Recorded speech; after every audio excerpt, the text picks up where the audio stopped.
Hello, lovies. Welcome back to WitchyMarlaina's Ghost Adventures. I'm your host, Witchy Marlaina. I figured I would do something a little bit different today, being that it is the first Ghost Adventures of October. So I figured I'd do a little dressing up. Welcome to Wild Wild West Witchy? Possible brothel Witchy? Today we're going back to a big book of paranormal, and the story I'm going to be talking to you about, I pretty much talk about every year around this time. And the reason I talk about it every year around this time, which I think is kind of cool that it popped up when it did in that book, is because it's a spot I've lived near. I've visited many times, and it is about the Bell Witch. Let's get started. It's the early 1800s, and the Bell family decides to move to Tennessee. I'm from Clarksville, Tennessee, and the Bells moved to what's now Adams, Tennessee, which is pretty much their next door neighbor. And they move to a farm. From the get, there was visions on the property. The first one John and his son Richard saw when they were hunting. It looked like a black dog with a rabbit head. They went to shoot at it and they thought they got it. They went and looked for the animal and the animal vanished.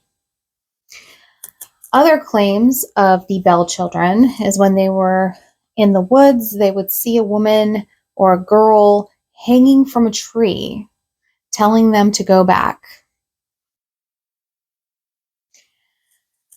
Now, after Betsy, the youngest of the Bell children, started talking about this woman in the tree, it seems like anything that got to her was being very violent with her. Invisible slaps. She would wake up with whelps and bruises all over her body and face, like she was in a prize fight during her sleep. Hair pulling.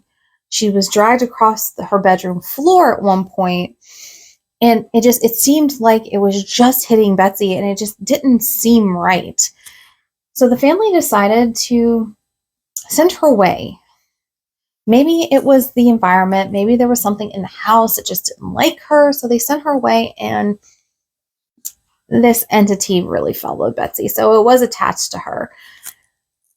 So the family decides, okay, bring Betsy back. Let's see how we're going to deal with this. John Bell, Betsy's dad, started getting more of the poltergeisty material on him. It was kind of insane, to the point where he got really ill. And he was bedridden for at least a few months, and by December of 1820, he passed away, but they didn't understand why. And there was a vial with black liquid next to his bed that no one knew what that was. And they heard a disembodied voice say, "I fixed up Jack," and like a ha-ha funny, "I fixed him up" kind of deal. So the Bell family claimed that John Bell was killed by the Bell Witch. This story is ingrained in, of course, Tennessee history, but it became very national. And in 2005, Donald Sutherland was John Bell in the movie American Haunting.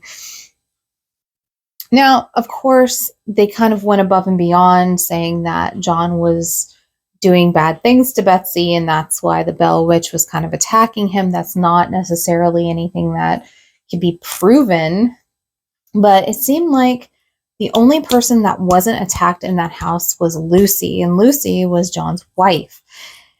Now, the Bell Witch told Lucy that she would be back in 7 years. 7 years came. There was mild poltergeist activity in the house, but not anything vicious. This is so it was, and then there was another disembodied voice saying that they would come back in another 100 years. And there was another ancestor, another Bell ancestor, Dr. Charles Bell, who was alive during that time, but there was no documentation that Charles encountered the family witch. It seems like it's that generational.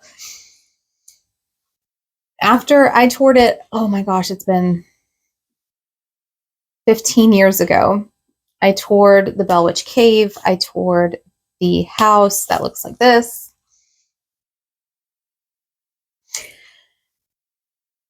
And it's very small.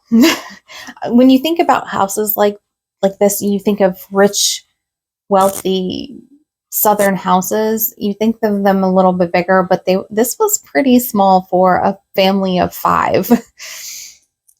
Fun fact, it grew so much attention, this story, this fable, this real life haunting, that General Andrew Jackson also came to assist the Bells in trying to eradicate this entity, which I think is kind of cool. That's a fun fact.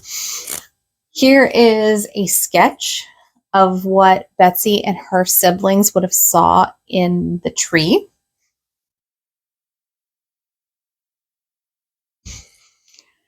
So that's it. The Bell Witch of Adams, Tennessee, one of America's famous hauntings. Thank you so much for joining me on my ghost adventures. I hope you have a fantastic rest of your day, and I'll talk to you later. Bye.